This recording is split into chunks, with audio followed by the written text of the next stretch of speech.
श्रेष्ठ त्याग। शव के बार बार हाथ से निकल जाने के कारण राजा विक्रमादित्य परेशान हो गए। एक बार फिर वे शमशान में लौटे और शव को उस वृक्ष की शाखा से उतारकर अपने गंतव्य की ओर चल पड़े। उन्होंने अपने मन में निश्चय कर लिया था कि अब वे बेताल की किसी भी प्रश्न का उत्तर नहीं देंगे और शव को उसी योगी को सौंप कर ही दम लेंगे। किंतु रास्ते में फिर बेताल ने उनके सामने एक चुनौती पेश कर दी।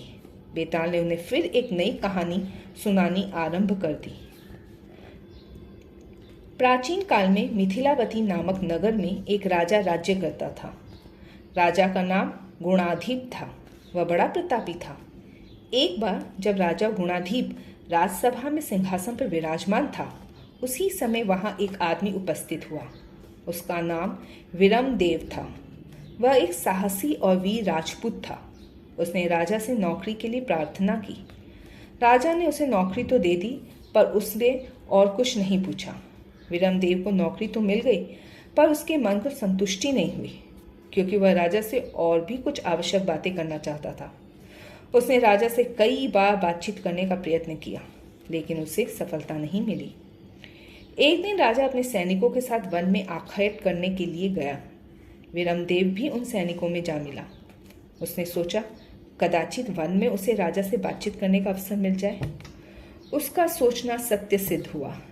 जब राजा वन में पहुंचा तो उसकी नज़र एक हिरन पर पड़ी।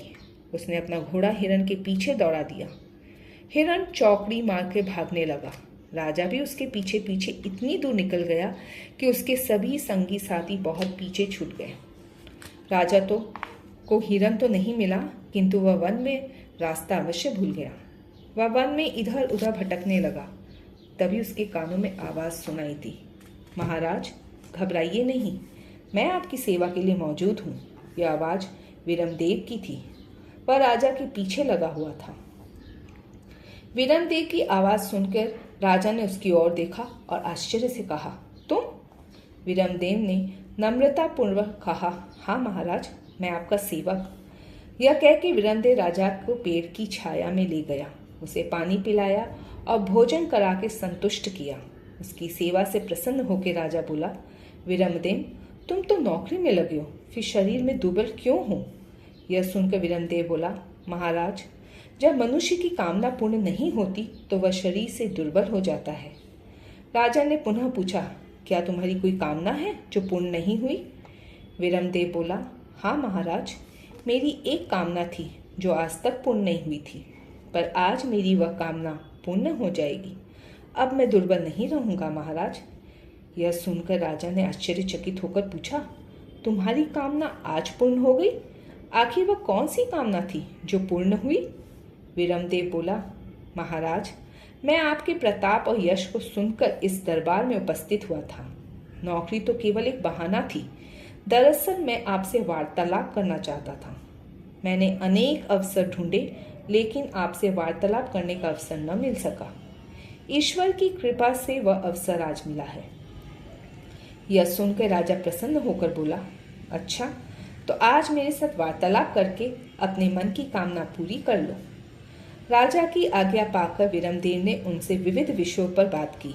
जब बातचीत खत्म हो गई तो राजा ने विरमदेव से कहा, अब तो तुम्हारी कामना पूर्ण हो चुकी, अब तुम मुझे राजधानी पहुंचाओ। फिर दोनों अपने घोड़ों पर सवार होकर राजधानी पहुंच गए। राजधानी पहुंच के राजा विरमदेव पर बड़ा प्रसन्न हुआ और उसे बहुत सा पुरस्कार देकर अपनी सेवा में नियुक्त कर लिया। वह राजा के पास रहकर राजा की सेवा करने लगा। धीरे धीरे कई वर्ष बीत गए।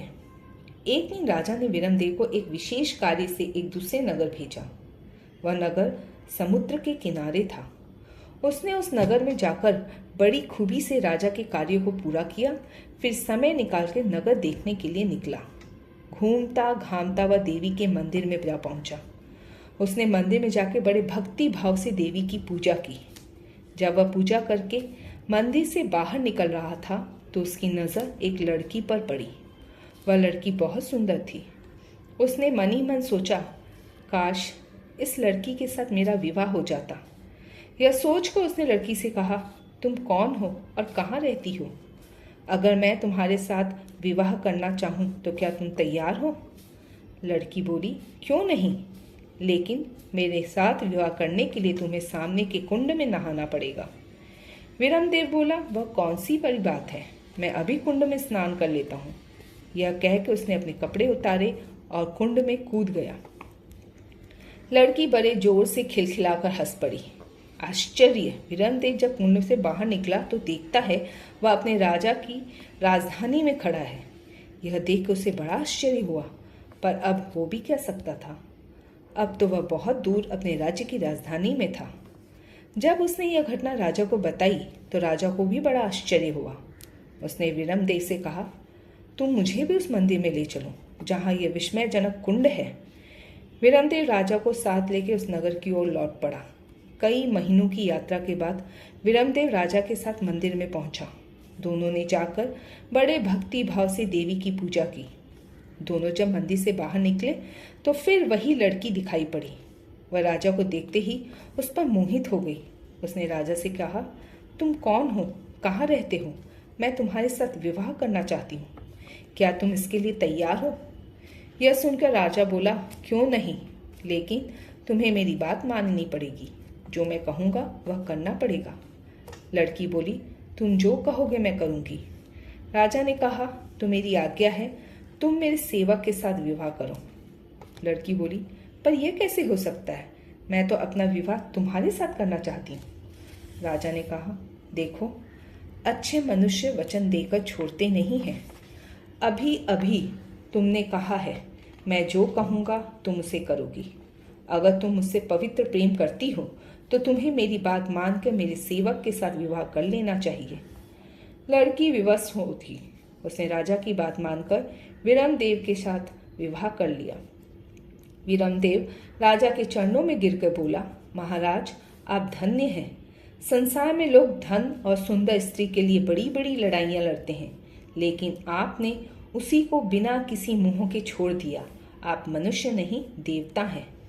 फिर विरमदेव अपनी पत्नी और राजा के साथ राजधानी लौट गया। राजा ने उसे रहने के लिए महल, भोग के लिए धन और सवारी के लिए हाथी घोड़े प्रदान किए। वह अपने कर्तव्यों का पालन करता हुआ सुख से जीवन व्यतीत करने लगा। यह कहानी सुनाकर बैताल बोला, राजन, बताइए, विरमदेव और राजा दोनों में से किसका त्याग श्रेष्ठ है?